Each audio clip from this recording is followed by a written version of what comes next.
এখানে রান্না হচ্ছে।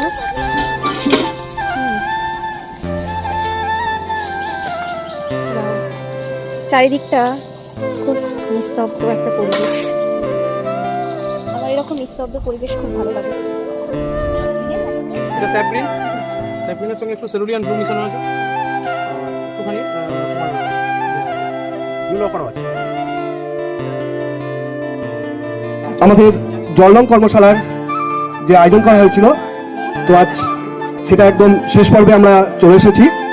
আশা করি তোমরা কিছুটা হলেও স্যারদের থেকে শিখতে পেরেছো, এবং শুধু একদিনের এই জলরঙের কর্মশালা সত্যি কিছু শেখা যায় না, তোমরা দেখেছো আমরা বলবো, এবং তোমরা চেষ্টা করবে, কারণ তোমাদের এই কাটোয়া এই পরিবেশ অপরূপ পরিবেশ, এরকম পরিবেশের মধ্যে যদি তোমরা সপ্তাহে 1-2 দিনও যদি এসে তোমরা এরকম আউটডোর করতে পারো, তোমাদের এই স্কিল অনেক বড় জায়গায় গিয়ে পৌঁছাবে, কারণ তোমাদের সাথে স্যাররা সবসময় আছে, আগামী দিনেও থাকবে।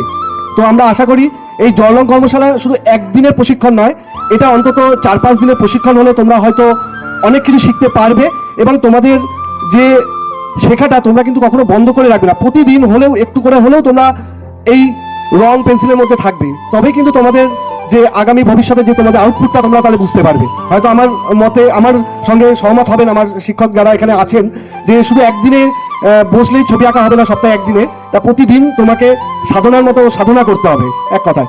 তো যাই হোক, তো তোমাদের আজকে এই জলরং কর্মশালায় 2জন শিক্ষক উপস্থিত ছিলেন, আমরা ওনাদের হাত দিয়ে তোমাদের আজকে মানপত্র তুলে দেব, এবং বারবার বলছি যে একদিনের এই কর্মশালাতে হয়তো তোমরা দেখেছো, কিন্তু কতটা শিখতে পেরেছো জানি না, কিন্তু এই প্রশিক্ষণ আমরা চাইবো আরো হোক, এবং স্যারদেরকে সবসময় আমরা পাশে পেতে চাই, যাতে আরো বিভিন্নভাবে তোমাদের কর্মশালা করিয়ে যাতে আমরা তোমাদের সঠিক পথে নিয়ে যেতে পারি।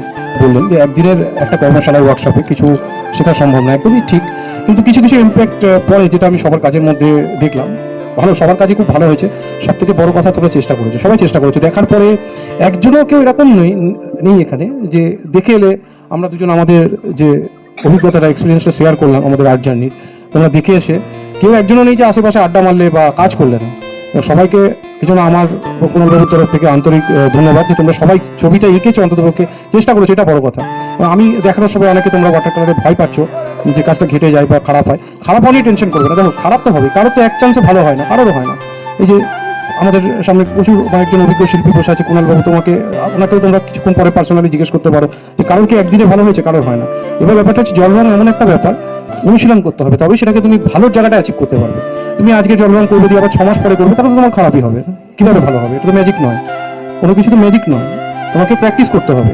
দিনে হয়তো তোমাদের সপ্তাহে প্রত্যেক দিন অবশ্য করো, তোমার পড়াশোনা করো সবাই, অন্তত তোমাকে সপ্তাহে 3 দিন বসো, তাহলে দেখবে 6 মাস পরে, আজকে গেল তোমার মার্চ মাস, ফেব্রুয়ারি, এটাই দেখবে তোমার মে জুন নাগাদ তোমাদের কাজটা অনেকটা ইমপ্রুভ করেছে।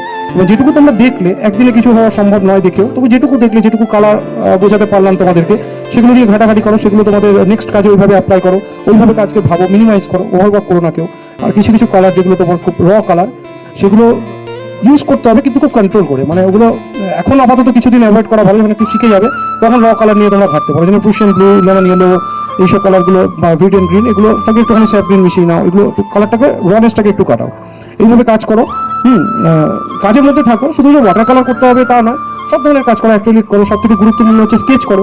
যদি ওয়াটার কালার নিয়ে এত কিছু নিয়ে বুঝতে পারছো না, একটা ছোট স্কেচ খাতা কেন, অন্তত একটা স্কেচ করো। ঘরে তো সব তোমাদের একটা টার্গেট আছে, তোমাদের রান্নাঘরে যত বাসনপত্র আছে এই বিগত 6 মাসের মধ্যে আমি এঁকে ফেলবো একটা